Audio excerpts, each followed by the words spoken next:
And we are here with episode 3, installment 3, Trace of the Bub and Pop podcast. What's happening? Welcome, everybody. So before we get started on our normal segments, I just want to call out I'm not sure what I feel about Joe Rogan, the idea of Joe Rogan hosting a presidential debate in his new dome in Austin. I know it's not going to happen, but there's part of me that says, why not? Why wouldn't we want Joe Rogan? And then of course everybody got, oh, he's homophobic and blah, blah, blah. And then there's part of me that goes, really, has Rogan become to the point where now he is helping America? Or is it, I don't know, like we're sitting here right now, we don't have a lot of high tech. We're just doing a podcast. And that was what Rogan's been doing for a long time. And he has interesting guests. And when we get Cardi B on, we'll have interesting guests.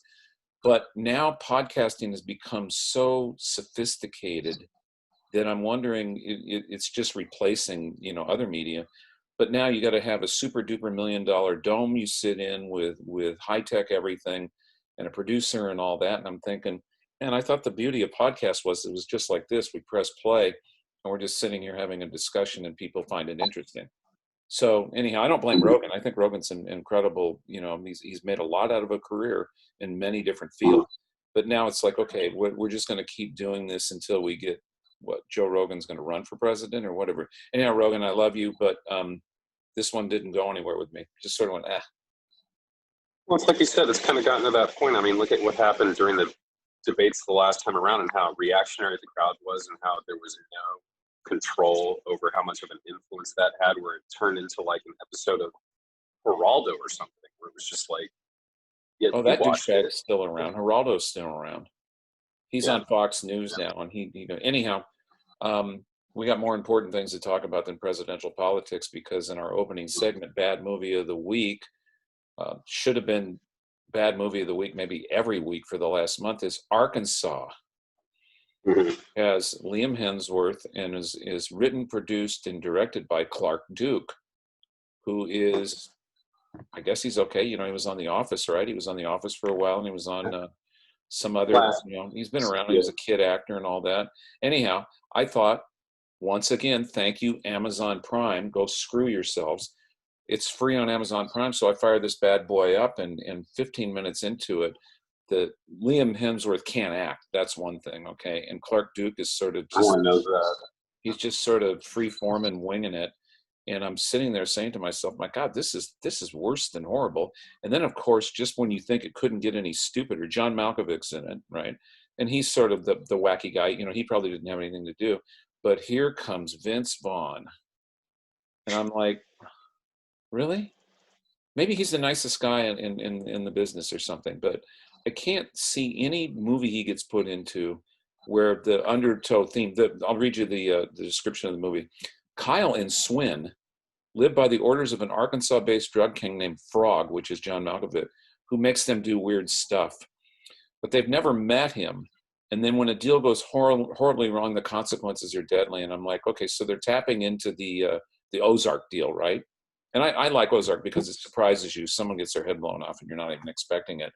But now we're greenlighting movies with Kyle and his buddies, and Vince Vaughn's in it. And that's like, when I saw Vince Vaughn was in it, I thought, no, I'm not going to watch this. Vince Vaughn's in it.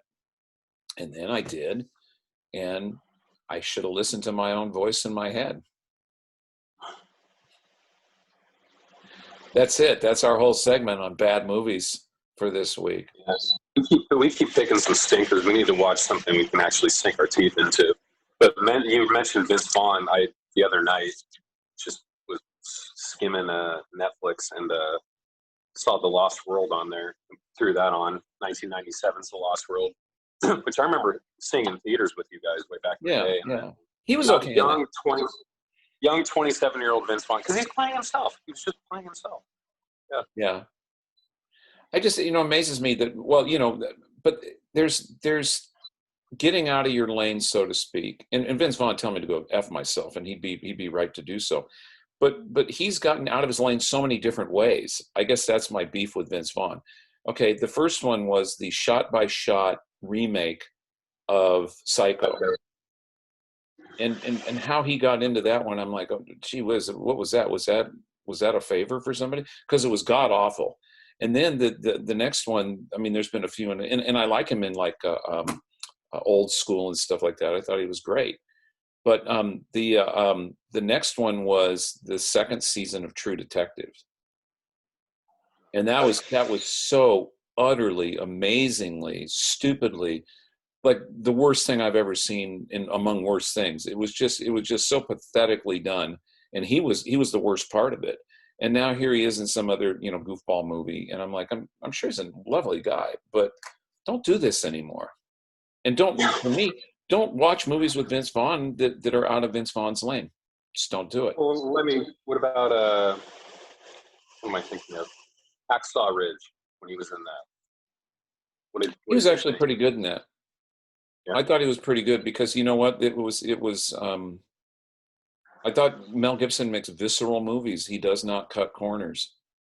And that movie, I mean, it almost seemed over the top. But then when you read the accounts of that movie, that's exactly what happened, right? And in fact, they couldn't even make it as visceral as it was in real life. But I thought he really showed some, acting chops. So Vince, Hacksaw Ridge, you were great. There was another one that he did that I watched not that long ago, and I might be wrong, but I believe the guy who did Bone Tomahawk directed it, and another one called Riot and Cell Block something or other, which had Vince Vaughn in that, but this one was called Dragged Across Concrete with him and Mel Gibson, where it's like two suspended cops sort of going out on their own. They've been partners for a while, and they're trying to.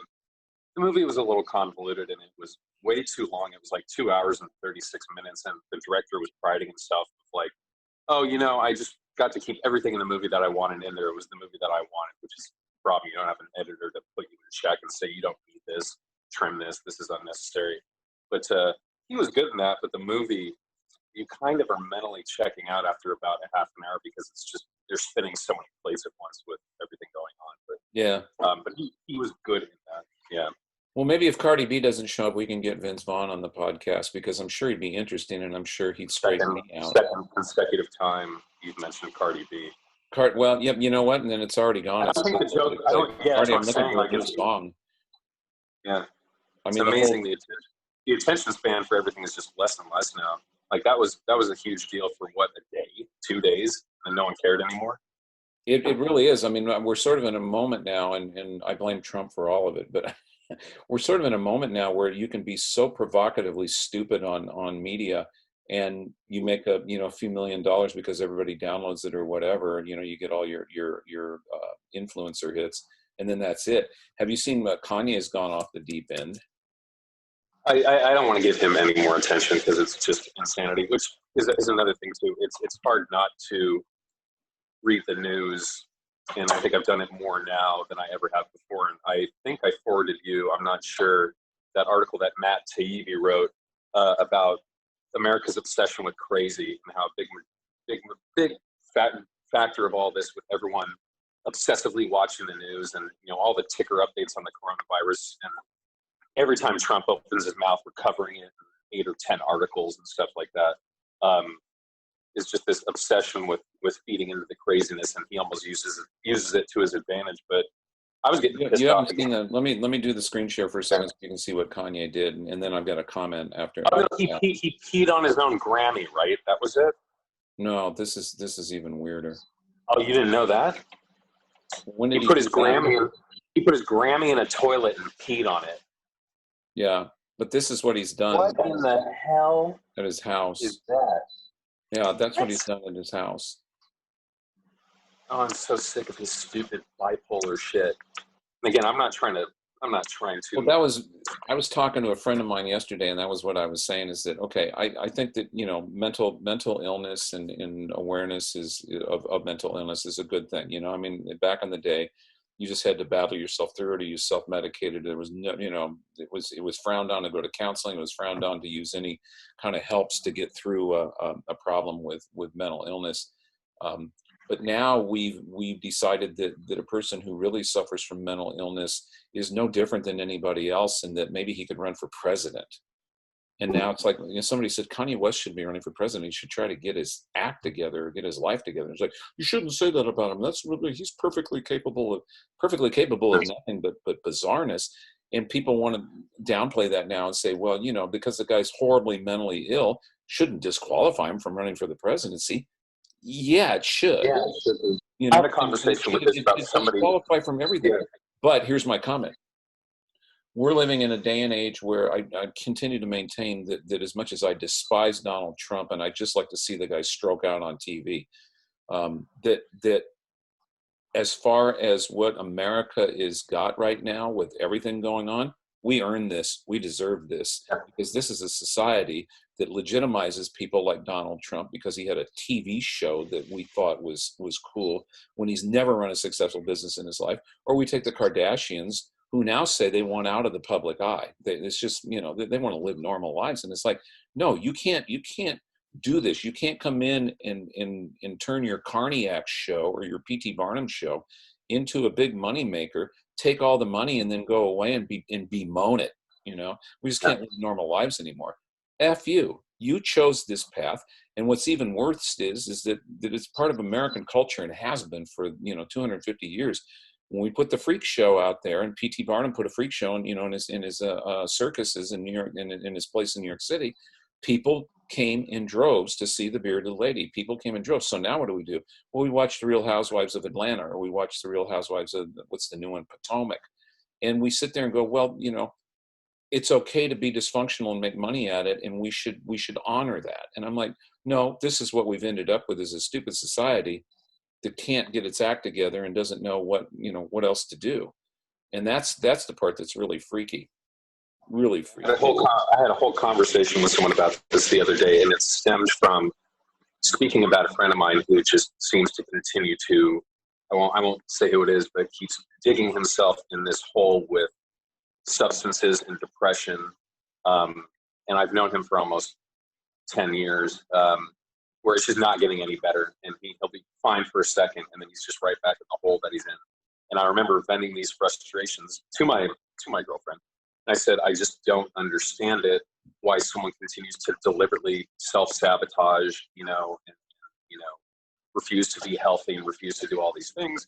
And she pointed out, she said, a lot of people, she goes, especially in the area I grew up in, are really uneducated, don't have access to the resources that they need. In regards to like whatever this looks like, mental health, physical health, so on and so forth. So she goes, they're limited in what they can do, and they're just not smart enough, and don't have the ability or the resources to access the things they need in order to better themselves. Yes, that's true. I think that's absolutely true. There's certain people who just are at a disadvantage and are also fucking stupid. They just don't know any better. Yeah.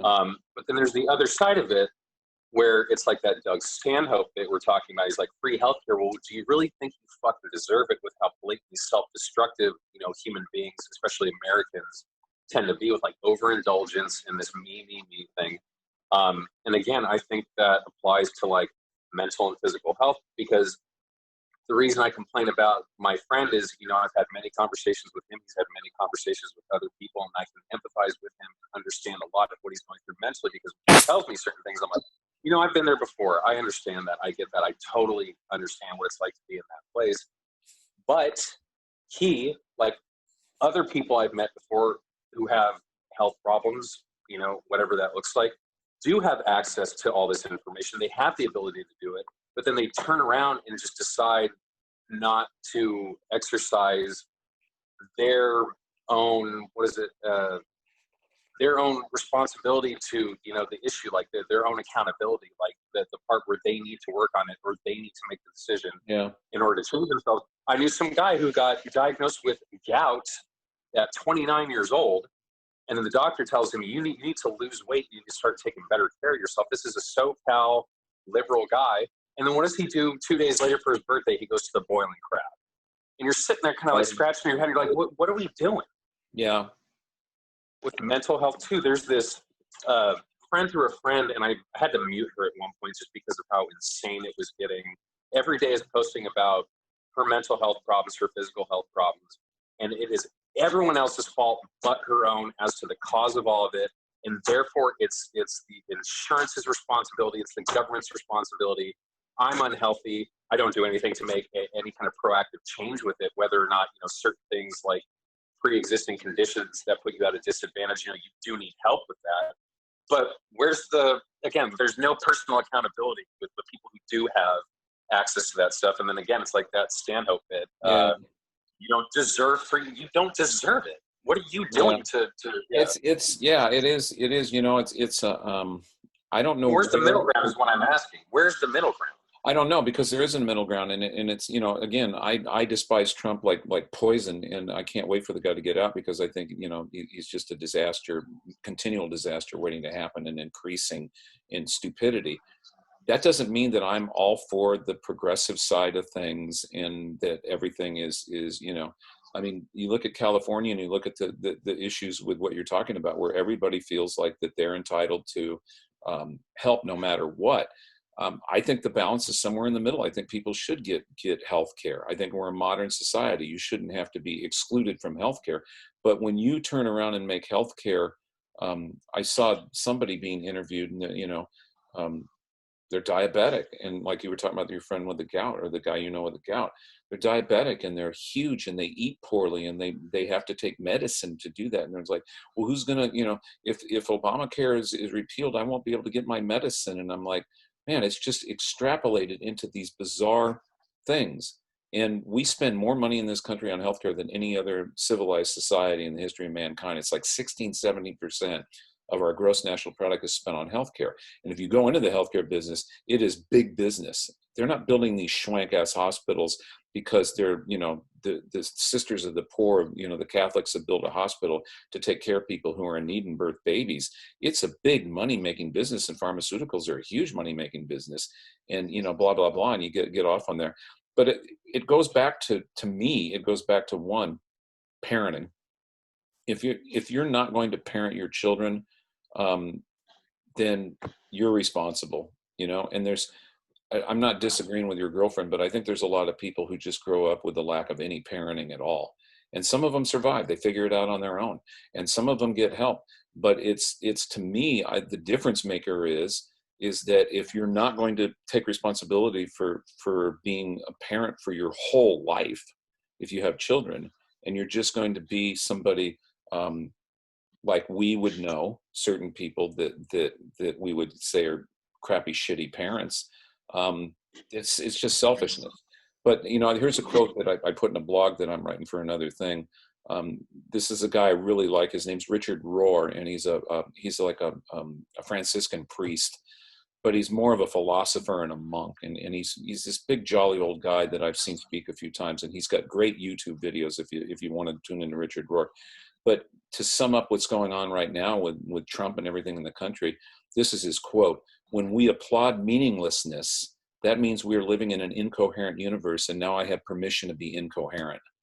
So that's where I go, tie it back into the Kardashians, and now we've got, complete bimbo. There's a show that your mother watches on TLC every now and then. That's and TLC, they're from the devil. They're going to burn in hell for all the shows they put on, except for Dr. Pimple Popper. I like her, but you've got these two dysfunctional fat blonde gals. Yeah, and I said it, fat blonde gals. They're just really weird, and it's like Ducey and Cousy or something like that. And they're like, they can't get into a relationship without botching it up. They get relationships with these weird guys. And I think it's an offspin of the 90-Day Fiance or something, where they go to, Africa, or they go to Ukraine, and these, 50-year-old women find these 25-year, just want a green card, right? And so they basically monetize this into a show, and now it's got a spin-off show. And these people are absolutely playing each other, disgusting, messed up, need help, and you can run a laundry list a mile long. TLC doesn't give a shit. They're banking advertising dollars off of this stuff.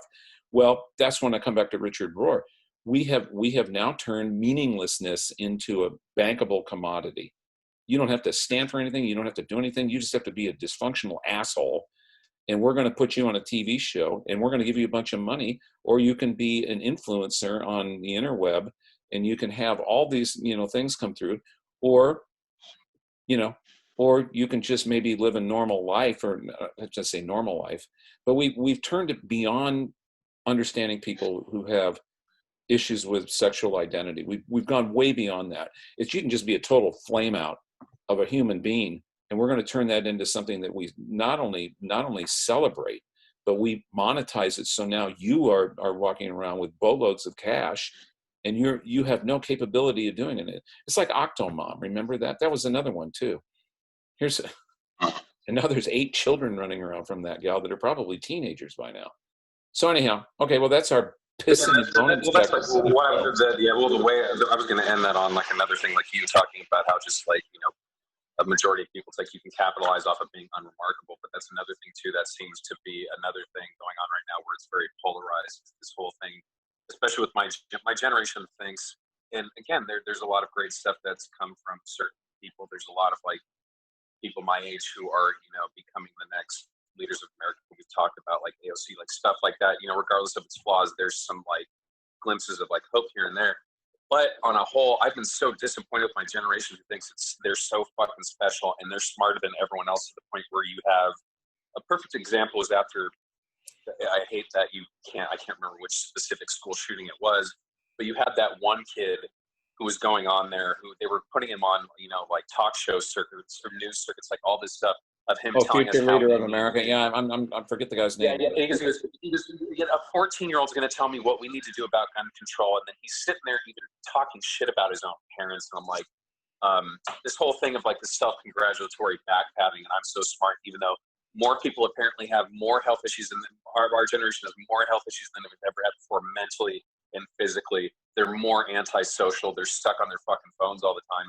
There's that side of it, and then there's the other side of it where it's people like your mom who towed around this whole, our generation was the greatest generation. We know better than everyone else. We are the gold standard of what people should be, and every generation since us has, but in so many words, like I'm really, you know, being a like reductionist with what I'm saying, but we're the greatest ones. We know better than you do.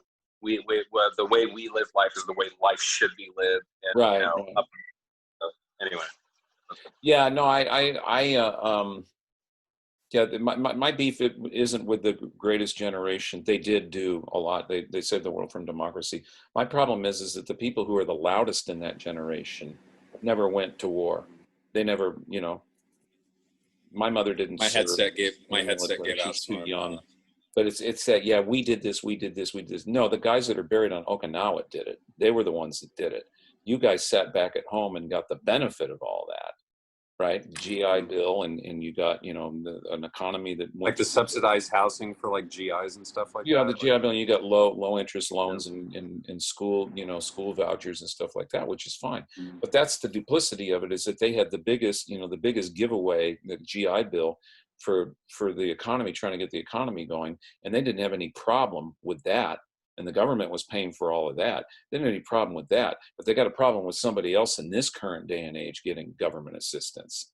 So yeah, it's mooching at that point, or it's freeloading. Yeah, like when someone else does it. Yeah. Bring up our favorite Republican. She turns around and I turn around to tell her. I said, look, you paid hardly any Social Security tax. The Social Security tax when my mom and dad were in their, you know, prime earning years was like 3%. You paid your Social Security tax off. It was nothing. Yet they're drawing all this Medicare and all these benefits, and she's got great union benefits, you know, God bless my dad. But she turns this into, well, that's the deal that we made with the government. Well, okay, the current people who are on Medicaid or Medi-Cal, or that's the deal that they made with the government, or, you know, and it's this, I've got mine and it was all legitimate when I got it. But that's basic human nature. Basic human nature is it's a famous long song from the Ike and Tina Turner, when Ike says in the middle, I can't remember what the song was, when he says, I got mine, I hope you get yours. That's the basic understanding of America, is I've got mine, I hope you get yours. I'm not interested in helping you out at all, because you know, and that's where I walk off the plank with the conservatives, when I'm like, you know what? Because you were a small business person, or you did this or you did that, doesn't mean that you were smarter than everybody else and that you did it the right way and everybody else did it the wrong way. There are people who work hard and other, you know, Should healthcare be something that's parsed out? No, it's a modern society. Now, having said that, is healthcare that's something that's out of control in this country? So there's always this constant onion, yin and yang with this, where we have two polar opposite views of the world, and you've got people on the left who believe that everybody should be given equal everything, egalitarianism. And then you got people on the right who think, well, I made it on my own, so don't take my money away from me. I'm not helping pay for your anything, which to me is selfishness and not conducive to having a society that doesn't do what it's doing right now. You got people completely divergent, ready to go to war with each other, because you got a disparity in the amount of money that's going to the top people, and the bottom people keep having to work harder and harder and harder. That's a fact. I don't care what political side you're on. That's a fact. When my dad, I don't know if this is going to be a keeper of a podcast, because we've really done 27 minutes of political ranting and raving.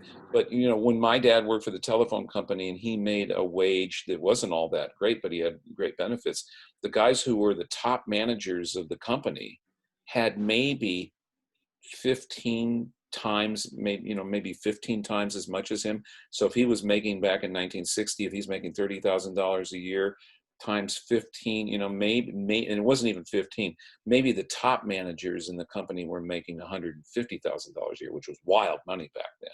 Now you've got people working for minimum wage for Amazon, while the stockholders of Amazon are getting wealthy beyond their wildest avarice. And you can argue that they build a company and that's what makes America go, is people invest in it because they know they're going to get a good return on their money. But how is it going to work if people can't get anywhere working for Amazon? And Amazon's the top company in the world right now. Yet the people who are the moneyed people at Amazon just keep getting wealthier and wealthier and wealthier, to the point where now Bezos is worth $1 trillion. What the, and again, I'm not taking it away from him. He built a company. It's a private company, but now he's amassed so much money that he's got more. I think they have more lobbyists than any other country in the world in Washington, D.C. They've got something like 80 lobbyists or something. They've got one lobbyist for every committee in Congress. And so that's the part where it gets, I'm definitely not some free market capitalist, because people are greedy. And what did we do? We elected a complete buffoon president of the United States, and all his buddies rush in and they want to deregulate everything and they want to do that. Okay, do I want Joe Biden to be president? Not necessarily, but right now I'm forced to make a choice. And I'm like, okay, Joe Biden's more of a human being. I'm going to go with the human being party this time. Not. It'd be interesting is the debates. I mean, which are kind of, it's so fucking silly how much of an election is And anyway, but like the debate, I think it's on the 28th or the 29th. I think it's 29th, yeah. I mean, the one thing, but it's like every time Biden talks, he slurs a bunch of words, and like, it's not pretty. I'm just like, I'm nervous to see what they like. Trump is going to probably, I would think he would wipe the floor with him in a debate. He was just talking over Hillary the first time. So what is he going to do with a guy that has to start and stop his words every 5 or 6? No, I'd give Biden a little more credit. He's been around a long time, and he's been in a lot of debates. I mean, Trump hasn't been in debates except for the first election. And I think also too, Trump doesn't have the benefit of his past four.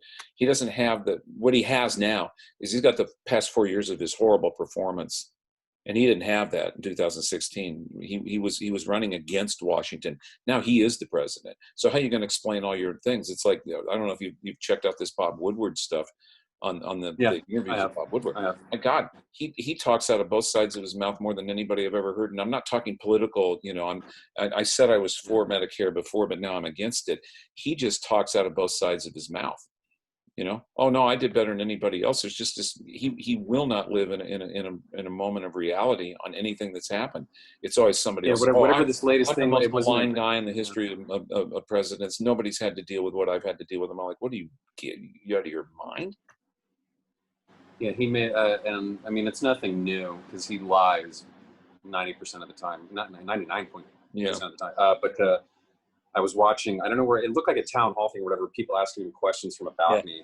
And someone quoted him, his actual quote, and they're like, you said you wanted to play down the virus and that you always wanted to play it down. And they're asking the same question they've been asking for a couple weeks now. They're like, don't you think that's misleading? And he goes, I never said I wanted to play this down.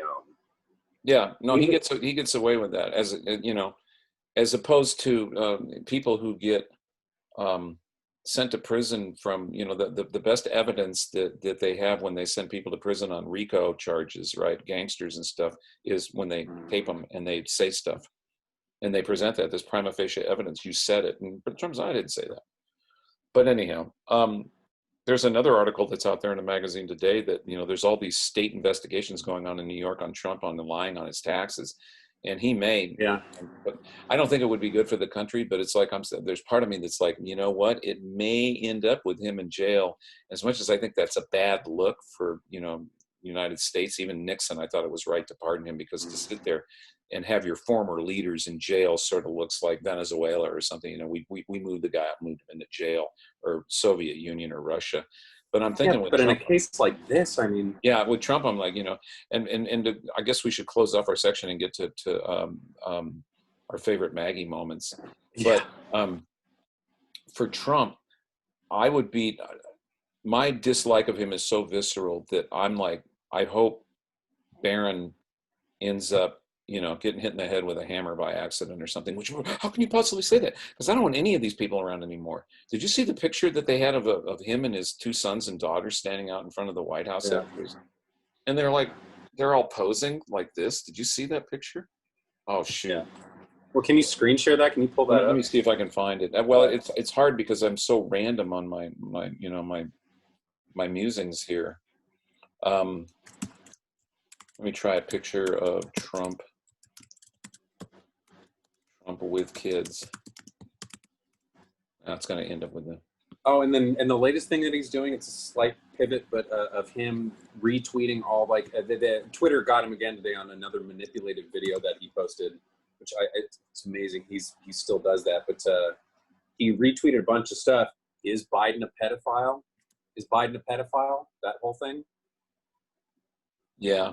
When this guy did a Vanity Fair shoot with, what was it, 14-year-old, 15-year-old Ivanka, with his hands on her like it was some weird fucking prom photo, talking about his own daughter's physique and figure and shit.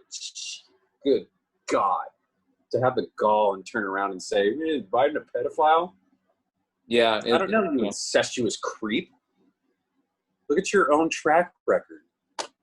Yeah, I'm trying That's to just find the stuff I want to print out and forward to Grandma. I want to just give her the unedited clips of him being so fucking weird and be like, what do you have to say now? And I shouldn't be surprised when she turns around and just says fake news and blows it off, even though it's right in front of her face. Well, that's where we are. I mean, you know, anyhow.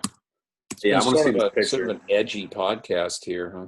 No, you got to stop apologizing for a conversation turning into a natural, free-flowing thing. Yeah, it is natural and free-flowing. I'm having trouble finding it. It was just so weird. I'll look it up myself. Okay. So, anyhow, we're at the 35-minute mark or 30-minute mark here. So, what are your Maggie memories? Favorite Maggie? You should go first. I didn't have a second to think about it, which, I mean, there's plenty, so it's hard to. But now, do you have one? Well, there's so many, but when she played water polo in high school, there was one. She was good, I was just like fixated on. I wish I had a picture of it. And the thing about Maggie that made her so great as a water polo player, she wasn't going to college scholarship on water polo player, but that girl could play any position in the pool, right? And it's just because it's Maggie, she just figures it out and she does it. But they had her as the goalie one time, and she had this mascara on because she always did a lot of mascara in high school.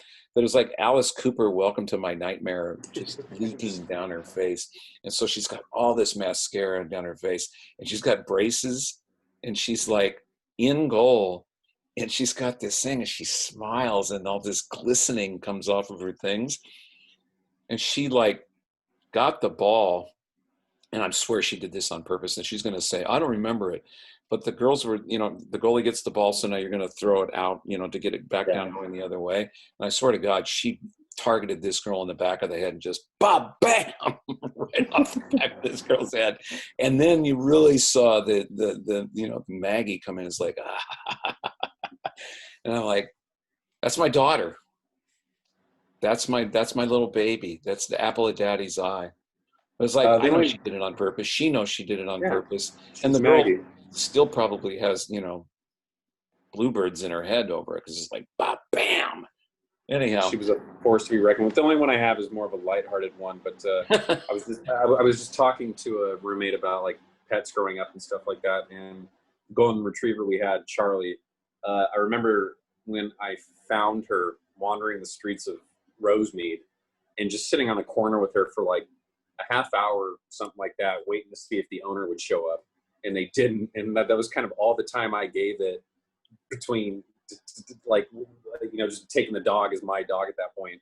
And I loaded the dog up in the car and I called Maggie and said I found a golden retriever. And she was like, bring it home. And correct me if I'm wrong. I might get some of the details of this story wrong, but I remember her telling her to come outside and help me take the dog in the back. And you were home. I know you were home, but to where you couldn't see it. You couldn't see her. I believe this is what happened. Maggie comes and we're trying to pull Charlotte, like rush her, and like our heads are down, like they're like it's a war movie with grenades going down our heads, and we're trying to help the wounded buddy like into the into the trenches. But I believe you spotted us from the window, calling a golden retriever into the backyard, and then you immediately went, nope, no. Yeah, anyway. that was I shouldn't have done that because that was the best dog ever. She was the best dog ever. I miss her. Yeah. So, yeah, I can't find it. I mean, there's tons. Just type in weird pictures of Trump with his children, and you'll get a slew of crap coming back. But there's just this one where they're like, they look like stilted people, you know, on their deal. So anyhow, all right, that's it, dude. And with that, we're out. Everybody have a good week. Next week, maybe we'll do the when I'm down there in the Sam Jones Author Studios. Maybe we can do a podcast together. Not a bad idea. Probably won't, yeah. Let Mom in there. Yeah, let's do it. She'll hijack the show. She'll hijack it immediately. Immediately. All right, man. Peace out. All right, cool. Later. Bye. Bye.